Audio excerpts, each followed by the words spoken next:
नमस्कार। जवाब तो देना होगा। मैं आप सभी का स्वागत है। मैं हूं डॉक्टर अवधेश मिश्रा। छत्तीसगढ़ की सियासत में एक बार फिर से पीएम आवास योजना की स्वीकृति और मकान न बनने का जिन जो है वो बाहर निकल चुका है। दरअसल जनवरी 2023 माफ कीजिएगा मार्च 2023 के एक आंदोलन याद कर लीजिए कि बीजेपी ने आवास योजना को लेके एक बड़ा आंदोलन किया था तात्कालिक कांग्रेस की सरकार के खिलाफ। अब ये मुद्दा सरकार बदलने के बाद भी शांत होता नजर आ नहीं रहा है। दरअसल केंद्रीय मंत्री शिवराज सिंह ने कह दिया कि कांग्रेस की सरकार ने गरीबों को आवास न देके पाप किया है, जो पाप उन्हें लगेगा, जिस विषय पर चर्चा करेंगे। लेकिन उससे पहले देख लीजिए ये खास रिपोर्ट। मुख्यमंत्री विष्णुदेव साय 3 दिन तक दिल्ली दौरे पर रहे। इस दौरान नीति आयोग और मुख्यमंत्री परिषद की बैठक में शामिल हुए। आखिर में जब सीएम साय की केंद्रीय मंत्री शिवराज सिंह चौहान से मुलाकात हुई तो छत्तीसगढ़ की सियासत में उबाल आ गया। इसके पीछे कारण ये बयान है जिसे आप सुनने वाले हैं। इस बयान में केंद्रीय मंत्री शिवराज सिंह चौहान ने छत्तीसगढ़ के पूर्व सीएम भूपेश बघेल को पापी करार दिया है। जो पुरानी सरकार इससे पहले थी, बघेल जी की, भूपेश बघेल जी, ये बघेल हमारे बघेल मुझे आज आश्चर्य हुआ। प्रधानमंत्री आवास योजना के गरीबों के जो मकान बनने थे, एक मकान नहीं बनने दिया। केंद्र यहाँ से पैसे भेजती रही और वो अपना शेयर नहीं देते थे, इसलिए उस पैसे का उपयोग नहीं हुआ। वो पैसा उन्हें वापस भेज दिया और हजारों गरीब आदिवासी और बाकी गरीब भाई और बहनों को मकान से वंचित करने का पाप किया। और राज्य कटिबद्ध है, ये पैसा अपने स्टेट शेयर का रख के है। हम देर नहीं करेंगे, पैसा देंगे और केंद्र उनको भरपूर सहयोग करेगा। दरअसल पिछली कांग्रेस सरकार के दौरान केंद्र और राज्य के बीच प्रधानमंत्री आवास योजना को लेकर जमकर खींचतान मची। बाद में आरोप लगे कि तत्कालीन सीएम भूपेश बघेल ने प्रधानमंत्री आवास योजना में लापरवाही बरती, इसलिए केंद्र सरकार ने 7,81,000 आवास का लक्ष्य और फंड दोनों वापस ले लिए। अब भूपेश सरकार के अंतिम कुछ महीनों में ग्रामीण आवास न्याय योजना के लिए बजट में 100 करोड़ रुपए का प्रावधान किया गया। लेकिन अब फिर से बीजेपी की सरकार बनने के बाद सियासत पलट गई। विष्णुदेव साय सरकार की पहली कैबिनेट की बैठक में 18 लाख से ज्यादा पीएम आवास को स्वीकृति मिली। इसी बात पर सियासत भी अभी हावी होती हुई दिखाई दे रही है, क्योंकि दिल्ली में सीएम विष्णुदेव साय ने केंद्रीय मंत्री शिवराज सिंह चौहान से मुलाकात की। आज शिवराज सिंह चौहान जो देश के कृषि और पंचायत एवं ग्रामीण विकास मंत्री हैं, उनसे मुलाकात हुई है। और जो पिछले 5 वर्षों में यहाँ के गरीब लोग प्रधानमंत्री आवास से वंचित हो गए और हम लोग सरकार बनते ही जिसकी स्वीकृति दे दिए हैं, उसके विषय में चर्चा हुई है। और नक्सली क्षेत्रों में जो शहीद होते हैं या जो आत्मसमर्पण करते हैं, ऐसे लोगों को अलग से प्रधानमंत्री आवास का लाभ दिया जाए, ये सबका आग्रह किए हैं। और उन्होंने बड़े इत्मीनान से हम लोगों की बात सुनी है और पूरा आश्वस्त किया है कि उनका पूरा सहयोग रहेगा। उधर केंद्रीय मंत्री के बयान के बाद छत्तीसगढ़ के पूर्व सीएम भूपेश बघेल की प्रतिक्रिया सामने आई। भूपेश बघेल ने प्रधानमंत्री आवास योजना को लेकर केंद्र सरकार को कटघरे में खड़ा किया। पूर्व सीएम ने कहा कि 2021-22 में पूरे देश में कहीं मकान नहीं बने। 10 साल में 3 करोड़ आवास ही बीजेपी बना पाई और पता नहीं 3 करोड़ कब बनेंगे। प्रधानमंत्री जी बजट में बोले, बजट के पहले भी बोले कि 3 करोड़ आवास बनाया जाएगा, तो छत्तीसगढ़ में केवल 18 लाख बनने वाला है। ठीक है, इसका मतलब ये हुआ कि 3.25 करोड़ से अधिक मकान है देश के दूसरे राज्यों में बनेगा। इसका मतलब ये भी है कि भाजपा शासित राज्यों में भी वो आवास योजना पूरी तरह से पूर्ण नहीं हुआ, लागू नहीं हुआ। ये मैं इसको सर्टिफाइड नहीं कर रहा हूं, प्रधानमंत्री खुद सर्टिफाइड कर रहे हैं, उनके मंत्री का सर्टिफाइड कर रहे हैं। 3 करोड़ जब आवास योजना से पूर्ण हो गया, उन्होंने कहा 2022 तक के पूरे हिंदुस्तान का आवास पूर्ण हो जाएगा, तो फिर 3 करोड़ कहां से आ गया? और दूसरी बात, ये तो 10 साल में 3 करोड़ बनाए हैं, अब ये 3 करोड़ कब तक के बनाएंगे? फिलहाल देश में करोड़ों और छत्तीसगढ़ में हजारों लाखों परिवार कच्चे और टूटे मकान में रहते हैं। ऐसे में प्रधानमंत्री आवास योजना के नाम पर इन जरूरतमंद लोगों के लिए पक्का मकान बनना है, लेकिन सियासत भी गजब करती है। लोगों की जरूरत भी पूरी करनी है और बयानबाजी कर दूसरे राजनीतिक दलों को निशाने पर भी लेना है। फिलहाल देखना होगा कि कब कच्चे मकान में रहने वाले गरीबों की छत से बारिश का पानी टपकना बंद होता है। Bureau report, BSTV Chhattisgarh. तो आपने सुना कि किस तरह से इस विषय पे फिर से एक बार सियासत जो है वो बलवती हो रही है। आज इसी विषय पे चर्चा करेंगे। 3 बेहद ही खास मेहमान हमारे साथ जुड़े। मेहमानों का तारुफ आपसे करा देता हूं। बीजेपी की ओर से श्रीचंद सुंदरानी जी है, वरिष्ठ नेता है, विधायक रह चुके। सुंदरानी जी, आपका बहुत स्वागत है। कांग्रेस की ओर से सुरेंद्र वर्मा है, विद्वान प्रवक्ता है, वरिष्ठ नेता है। सुरेंद्र जी, आपका बहुत स्वागत है। बतौर राजनीतिक विश्लेषक वरिष्ठ पत्रकार उचित शर्मा जी भी हमारे साथ है। अविभाजित मध्य प्रदेश से लेकर सूबे की सियासत पे इनकी पैनी नजर होती है। उचित जी, आपका भी बहुत स्वागत है। सुंदरानी जी, मेरा पहला सवाल आपसे है, प्रधानमंत्री आवास योजना को लेके ये सियासत कब थमेगी? कब गरीबों के सर पे छत आ जाएगा? देखिए, भारतीय जनता पार्टी की सरकार दोबारा छत्तीसगढ़ में बनने के बाद अगर पहला कैबिनेट में पहला प्रस्ताव कोई आया तो 18 लाख मकान को लेकर आया, और निश्चित रूप से प्रधानमंत्री आवास योजना के तहत ये 18 लाख मकान शीघ्र बनना प्रारंभ होंगे। और हमारी सरकार की प्राथमिकता में है उन गरीबों को जिनके पास स्वयं का छत नहीं, उनको छत उपलब्ध कराना। आदरणीय अवधेश जी, मैं आपको बताना चाहूंगा कि पिछली सरकार, भूपेश बघेल जी की सरकार के समय में लगभग 8 लाख मकानों का पैसा केंद्र से आया। राजस्व नहीं जमा करने की स्थिति में वो पैसा वापस चला गया, और तत्कालीन उप मुख्यमंत्री TS सिंहदेव बाबा इसको स्वीकार करते हैं। उन्होंने मंत्रिमंडल से इस्तीफा, उस विभाग से इस्तीफा दिया, मंत्रिमंडल के उस विभाग से इस्तीफा दिया। अन्य विभाग उन्होंने अपने पास रखे, लेकिन इस विभाग से इस्तीफा इसलिए दिया कि वो गरीबों की सेवा नहीं कर पा रहे हैं, गरीबों के मकान नहीं बनवा पा रहे हैं। और उस बात को उन्होंने खुले शब्दों में स्वीकार भी किया था कि हम राजस्व नहीं जमा कर पाए 8 लाख मकानों का। निश्चित रूप से केंद्रीय मंत्री जी ने जो कहा है, शिवराज सिंह जी ने, कि छत्तीसगढ़ की सरकार ने गरीबों के साथ पाप किया और पाप की सजा मिलती है, और सजा मिल चुकी, मिलेगी नहीं, मिल चुकी। चलिए, मैं जवाब ले लेता सुरेंद्र जी से। सुरेंद्र जी, बघेल सरकार को लगेगा पाप, सरकार ने कह दिया साफ। सुंदरानी जी कह रहे हैं कि सजा मिल चुकी है साहब। 2023 में जनता ने बता दिया 18 लाख आवास, गोल गोल गोल गोल चक्री घूम रही है। कब मिलेगा आवास? क्यों आप लोगों ने पैसा जमा नहीं किया था? होड़ मची है भारतीय जनता पार्टी के नेताओं में, झूठ और लफाजी में। मोदी जी को पीछे कौन करेगा? शिवराज जी आज जो है अपना दावा पेश कर दिए, व्यापम घोटाले के मास्टरमाइंड, और जिस प्रकार से महालोक कॉरिडोर में जो घोटाला हुआ उसके पाप से वो बरी नहीं हो सकते। मूल बात देखिए, कोई भी केंद्रीय योजना में राज्य सरकार लक्ष्य नहीं तय कर सकती। राज्य सरकार जो है वो मैचिंग ग्रांट जमा करती है और उसके आधार पर जो है वो फंड आता है। सम्मानीय सुंदरानी जी पूर्व विधायक रहे हैं।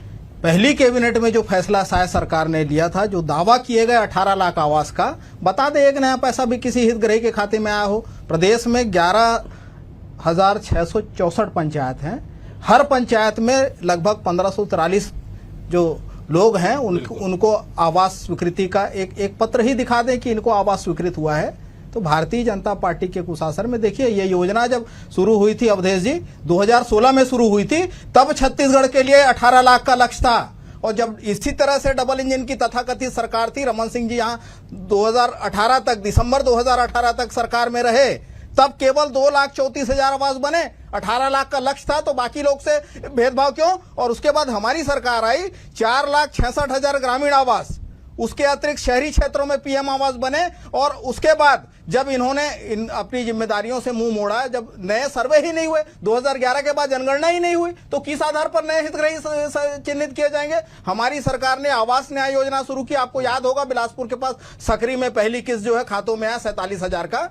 और उसके बाद देखिए, मैचिंग ग्रांट की राशि आपको याद होगा, विधानसभा का लिखित जवाब है, जो मैचिंग ग्रांट की राशि 540 करोड़ PNB से सैंक्शन हुआ था। उसके बाद भी जो 2023 तक का लक्ष्य था, केंद्र की मोदी सरकार ने 2025 तक उसको एक्सटेंड किया।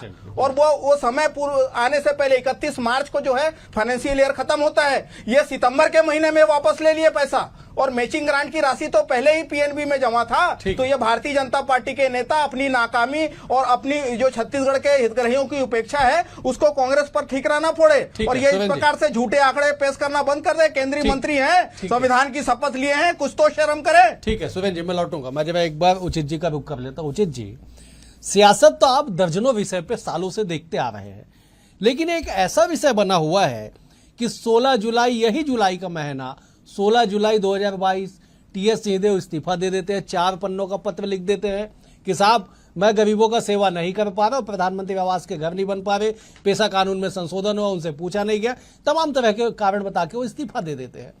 उसी प्रधानमंत्री आवास योजना को लेकर 15 मार्च 2023 को बीजेपी बड़ा आंदोलन करती है, जिसपे आंसू गैस भी चलाए जाते हैं, जहां पे एक ब्लास्टिंग की भी बातें निकल के आई कि साहब बम गिरा दिया गया विरोधियों पे। आज फिर से उसी विषय पे सियासत। जी डॉक्टर साहब, ऐसा है कि ये विषय जो है वो टोटल और टोटल इसका राजनीतिकरण और राजनीतिक लाभ लेने की पूरी चेष्टा हो रही है, वो पहले भी हुई है, ये बात भी सत्य है। और इससे बिल्कुल कतई अंदाजा नहीं निकालना चाहिए कि भूपेश सरकार पूरे इसके खिलाफ थी या नहीं दे रही थी किसी। बात तो सत्य है कि महाराज जो है टीएस बाबा, उन्होंने अपने कुछ अंश जो नहीं दे पाने पे सरकार के पास बजट नहीं था या जो भी कारण हुआ हो, उनकी नाराजगी थी, उन्होंने लिखित नाराजगी थी और इसका उल्लेख भी किया था। लोग बहुत गंभीरता से इसको नहीं लिया गया था पिछली सरकार में, ये बात भी सत्य है। लेकिन मैं कहूँ 18 लाख का जो फिगर बार बार आ रहा है, चाहे शिवराज जी हो, चाहे साय साहब हो, चाहे केंद्र सरकार हो, ये 18 लाख मकान का जो फिगर है वो मुझे अभी भी हाइपोथेटिकल नजर आ रहा है। वो एक लक्ष्य क्या चीज है, वो उसको शुरुआती, अब उसको काउंट करना है तो फिर हमको 16 से करना पड़ेगा। तो ये जो 18 लाख मकान हमने दे दिए, ये वर्ड से लेके मैं तेरा थोड़ा सा विरोधाभास में इसको कहूंगा कि 18 लाख मकान आपने दे दिया, 18 लाख मकान हमने बनाएंगे, ये 18 लाख का जो फिगर है इसमें टोटल और टोटल राजनीति हो रही है। राजनीतिक लाभ लेने की पहले भी चुनाव के पहले चेष्टा की गई है, अभी भी हो रही। हकीकत में वो उस लक्ष्य का एक पार्ट होता है जो हर वर्ष उतना हमको बनाने पड़ते हैं और एक अंशदान देने पड़ते हैं राज्य सरकार को, वो अंशदान मैच करके फिर आगे की किस्त जारी होती है। ये पूरी व्यवस्था है, वो चूक हुई है, पिछली सरकार में हुई है, इसमें कोई दो राय नहीं है। उतनी गंभीरता से पिछली सरकार ने इसको नहीं लिया, ये आप कह सकते हैं। लेकिन मैं इस बात को नहीं मानूंगा कि 18 लाख मकान को बना दिया गया है या 2025 के बाद तक बना लिया जाएगा, ये थोड़ा राजनीतिक विषय है। बिल्कुल सुंदरानी जी, देखिए ये सवाल आवास योजना को लेकर आज से नहीं साहब, 2022 से सियासत हो रही है छत्तीसगढ़ में। कहा गया कि 15 लाख 18 हजार आवास का लक्ष्य निर्धारित किया गया। आंकड़े जिसका जिक्र बार बार किया जा रहा है उस आंकड़े को मैं पढ़ देता हूं कि 6,99,000 आवास स्थायी प्रतीक्षा सूची में शामिल है। 8,19,000 आवास प्लस योजना के तहत स्वीकृत किए गए। कुल 15,18,000 आंकड़े तो हो गए साहब। सियासत इस पे कांग्रेस कह रही है कि बीजेपी केवल फर्जी आंकड़े दे रही है। आज से नहीं, 2022 से, जिस दिन टीएस बाबा ने इस्तीफा दिया था उस दिन से लेकर आज तक आप केवल सियासत कर रहे, सच्चाई कुछ भी नहीं। देखिए, सच्चाई तो टीएस सिंहदेव बाबा ने कह दी, सच्चाई तो उनकी बात से सामने आ गई जब उन्होंने कहा कि हम राजांश नहीं जमा करा पाए और उस कारण से वो मंत्रिमंडल से, उस विभाग से इस्तीफा दे देते हैं। तो किसी की पुष्टि करने की जरूरत क्या है हमको? हाँ, हमें प्रमाण पत्र देने की जरूरत क्या है? जब स्वयं मंत्रिमंडल ये सहयोगी अगर इस बात को कहते हैं तो हम तो उस बात में सहमत हैं। और क्योंकि टीएस बाबा एक ईमानदार छवि वाले नेता हैं, हम उनका सम्मान भी करते हैं। उन्होंने इस बात को कहा है, सार्वजनिक रूप से कहा है, और मैं तो अभी भी वो आपसी बोलचाल की भाषा में, व्यक्तिगत चर्चाओं में इस बात को कहते हैं कि हम राजांश नहीं जमा करा पाए, इसलिए मैंने मंत्रिमंडल से इस्तीफा दिया था। बिल्कुल। लेकिन आज भूपेश बघेल को सफाई देनी चाहिए, भारतीय जनता पार्टी को सफाई देने की जरूरत नहीं। हमने तो पहले कैबिनेट में 18 लाख मकानों को बनाने की स्वीकृति प्रदान कर दी है और हमें केंद्र से भी पैसा मिलेगा और हम राजांश भी जमा करेंगे। अगर छत्तीसगढ़ की भूपेश सरकार राजांश नहीं जमा करा पाई तो ये जवाब भूपेश बघेल को देना चाहिए ना। और टीएस सिंहदेव बाबा तो चिल्ला चिल्ला कह रहे हैं कि हमने नहीं कराया था, तो ये तो बोल दे भूपेश बघेल की टीएस बाबा गलत बोल रहे हैं। ठीक है सुरेंद्र जी, 4 पन्ने का जो इस्तीफा था उसमें एक लाइन लिखा हुआ था, मैं कोट कर देता हूं साहब, कि राशि आवंटन के लिए मैंने कई बार चर्चा की मगर राशि नहीं दिया गया। वित्त विभाग से उनका कहना था कि मैंने वित्त विभाग से को बार बार मैंने चर्चा की थी कि राशि का आवंटन कर दीजिए, समय पे नहीं दिया गया। समय पे राशि नहीं दिया गया, यही एक लाइन है जिसको लेके 2 साल बाद भी सियासत हो रही है। केवल राजधानी में नहीं, दिल्ली में भी इस बात का जिक्र हो गया कि केंद्रीय मंत्री ने कह दिया कि आप लोगों ने पाप किया है, अब जो है डबल इंजन की सरकार है, अब साहब गरीबों को आवास मिल जाएगा।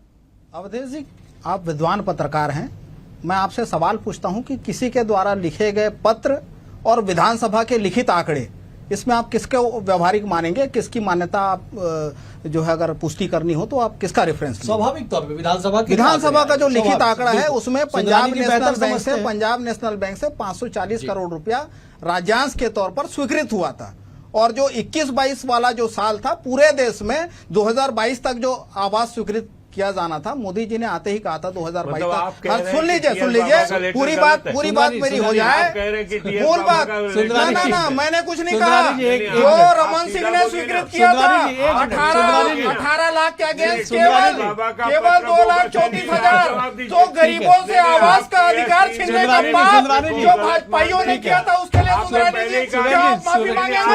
क्या आप माफी मांगेंगे? क्या आप माफी मांगेंगे? क्या ठीक है सुंदरानी जी अवधेश जी, मैं अपनी बात पूरी कर लूं। बिल्कुल, अपनी बात पूरी कर लूं। आपने तो कहा, मैं भी इस बात का समर्थन करता हूं कि टीएस सिंहदेव जी ईमानदार है और भारतीय जनता पार्टी के नेता झूठे और लपाक हैं। तो आप ये कहना चाहते हैं कि टीएस सिंहदेव जी ईमानदार है? मैं भी ये कहता हूँ टीएस सिंहदेव जी ईमानदार है। भाजपा के केंद्रीय मंत्री और भाजपा के छत्तीसगढ़ के आवासीय लोगों के साथ जो मजाक उड़ा रहे, जो मजाक उड़ा के बने, बताइए 18 लाख की सूची जारी करिए। 18 लाख आवासीनों को में आप बार-बार झूठ बोल रहे हैं। सूची जारी करिए। ठीक है सुरेंद्र जी, मैं अपनी बात पूरी कर लूं। मैं अपनी बात पूरी कर लूं। आपने कहा, सुन लीजिए, अरे लफाजी तो भाजपा के नेता कर रहे हैं, शर्म आनी चाहिए। जो संविधान की शपथ लेके बैठे, संवैधानिक पद पर बैठे, आप बताइए 18 लाख आवास की सूची जारी कब करेंगे? सूची जारी। अवधेश जी, मैं अपनी बात पूरी कर लूं। सुंदरानी जी, आप बहुत वरिष्ठ नेता साहब, बहुत वरिष्ठ है, बहुत आपका सम्मान है। एक बार सुरेंद्र जी की बात को आ जाने दीजिए, मैं सीधे आपके पास आऊंगा। केंद्रीय मंत्री की लफाजी पर माफी मांगेंगे क्या? विष्णुदेव साय के झूठ पर माफी मांगेंगे क्या? 18 लाख हितग्राहियों की सूची जारी करिए, या तो माफी मांगेंगे। सुरेंद्र जी, ठीक है, मैं एक बार जब उचित जी का रुख कर लेता हूं। मैं अपनी बात पूरी कर लूं। जो ये झूठ बोल रहे हैं उसका देखिए। 18 लाख का लक्ष्य था 2016 में, सुरेंद्र जी, 6,99,000 बाकी है। ठीक है, बिल्कुल। अरे सुंदरानी जी, सच बोलते थे, आज भी बोलते हैं। ठीक है, मैं सुरेंद्र जी तो भाजपा के नेताओं का काम है। केंद्रीय मंत्री झूठ बोल रहे हैं। ठीक है, सुंदरानी जी, मैं आ रहा हूं आपके पास। सुंदरानी जी, मैं एक बार जब उचित जी का रुख कर लेता हूं। उचित जी, सियासत तो साहब खत्म नहीं होगी इस विषय पे। 2 साल नहीं, आने वाले 2 साल और इस पे सियासत चलेगी। लेकिन सवाल मेरा ये है उचित जी, गरीबों के सिर पे छत कब मिलेगी? सियासत को छोड़ दीजिए ना। 18 लाख आपने दिया, 15 लाख स्वीकृत आपने किया, राज्यांश का पैसा नहीं दिया, पैसा वापस चले गया, सारी सियासत को छोड़ दीजिए। पीएनबी से 580 करोड़ स्वीकृत हो गया। ठीक है, ठीक है सुरेंद्र जी,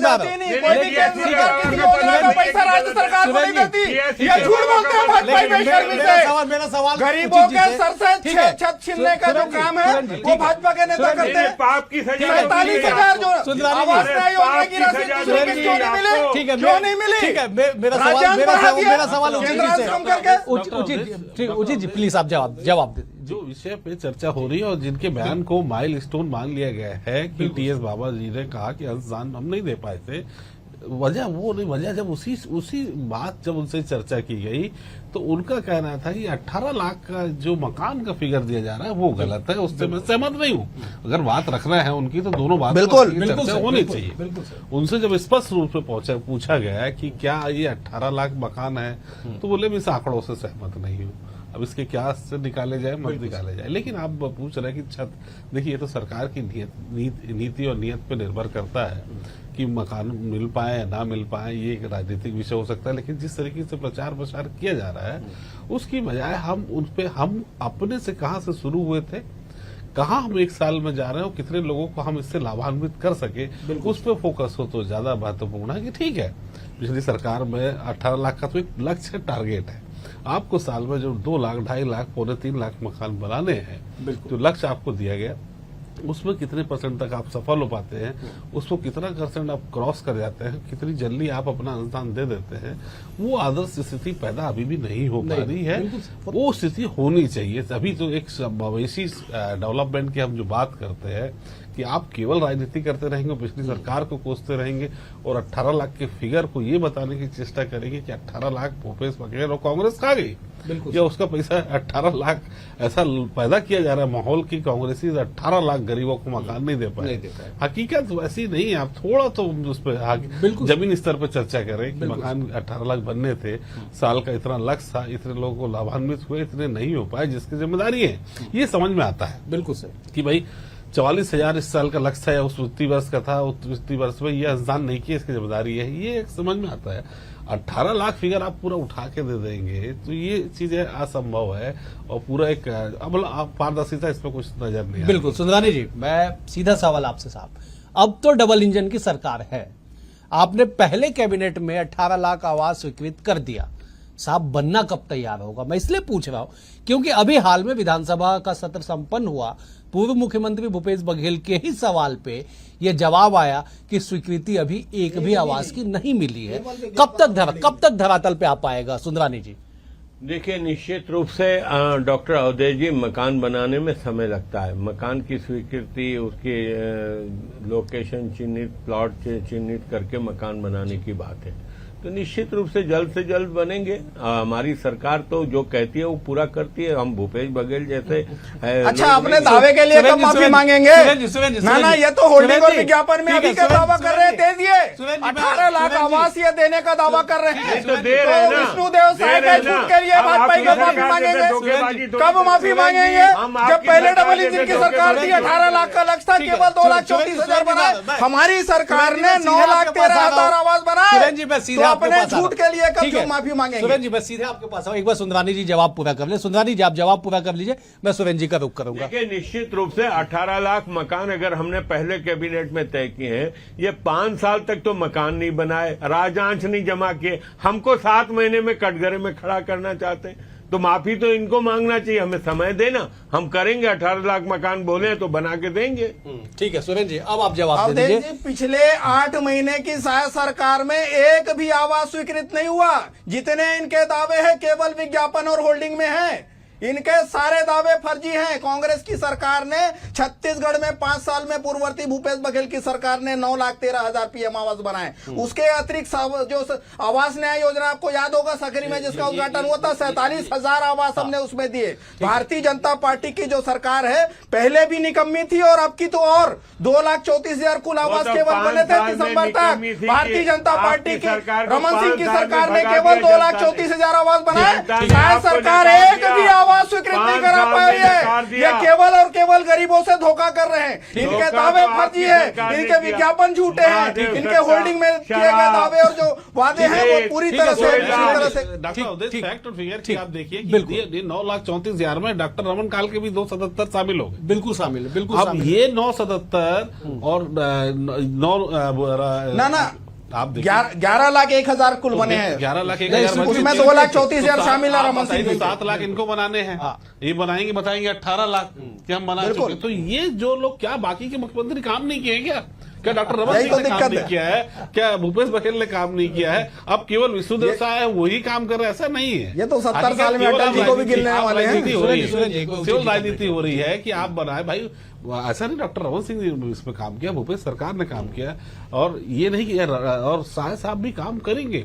मार्च तक का लक्ष्य आप देखिएगा कि कुछ संभव है। हालांकि ये बात भी डाइजेस्ट नहीं होती कि 8 महीने में एक स्टेप नहीं लेंगे। आप मकान बनाने की बात कर रहे हैं, जब 8 महीने में स्वीकृति नहीं हो पाई तो मकान 24 महीने में कैसे बन जाएंगे वो भी देखना पड़ेगा। तमाम इश्यूज होते हैं। कोविड काल भी बीता है, 2 साल बहुत तकलीफों में रहे हैं, और वो कोविड काल है। आपके पास भी बहुत सारी योजना है, मातारी बंधन से लेके आपको भी छवि प्रबंधन भी करना है। आपको मातारी बंधन, उचित समय का अभाव, मैं एक बार सुंदरानी जी के पास 10 सेकंड के लिए जाऊंगा, फिर सुरेंद्र जी के पास। सुंदरानी जी, क्या इस विषय पे अब सियासत संपन्न और काम शुरू होगा? 10 सेकंड में जवाब दीजिएगा। निश्चित रूप से काम शुरू होगा। हम कोई सियासत नहीं करना चाहते। कांग्रेस सियासत करती है तो हम एक राजनीतिक दल के कार्यकर्ता होने के नाते जवाब देते हैं। सुरेंद्र जी, अब मेरा यही सवाल आपसे, क्या इस पे सियासत अब नहीं होनी चाहिए, केवल काम होना चाहिए? बतौर विपक्ष आपका क्या सहयोग रहेगा? पारदर्शितापूर्ण काम होने चाहिए। स्वीकृत जो आवास होंगे उनकी सूची जारी किया जाना चाहिए। केवल लफाजी से काम नहीं, हर गरीब को छत का अधिकार है। पहले भी बनते रहे, लेकिन अब ये झूठ की राजनीति बंद होनी चाहिए। वास्तविक सहायता जो है ठीक है। आप तीनों मेहमानों का बेहद शुक्रिया। सुंदरानी जी आपका शुक्रिया, उचित जी आपका शुक्रिया, सुरेंद्र जी आपका भी शुक्रिया। कुल मिला के ये कि प्रधानमंत्री आवास योजना के नाम पे सियासत नहीं, धरातल पे काम होने चाहिए, तब जाके उसकी भावनाओं का जो मूल उद्देश्य था वो धरातल पे लागू होता दिखाई पड़ेगा। फिलहाल आज के लिए इतना ही। कल एक और विषय के साथ होगी मुलाकात, तब तक के लिए नमस्कार।